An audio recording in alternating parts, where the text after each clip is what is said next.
আমরা যে দেখছি আসামিদের এখন নিয়ে আসা হচ্ছে। আইন শৃঙ্খলা বাহিনীর বিশেষ কড়া নিরাপত্তায় হেলমেট পরিয়ে দুজন আসামি এবং সালমান এফ রহমানকে নিয়ে আসা হচ্ছে।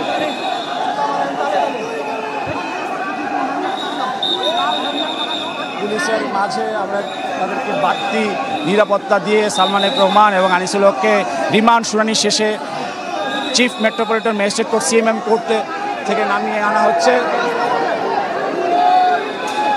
বাড়তি নিরাপত্তা ব্যবস্থা জোরদার করা হয়েছে। ডিম মেরেছে, আমরা দেখছি ডিম ডিম ডিম মারা হয়েছে।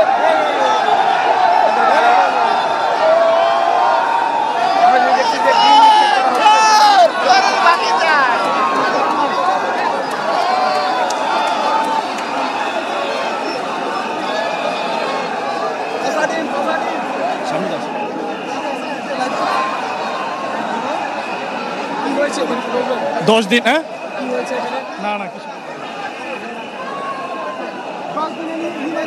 রিমান্ড শেষে এখন সালমান এফ রহমান এবং আনিসুল হককে নিয়ে যাওয়া হচ্ছে।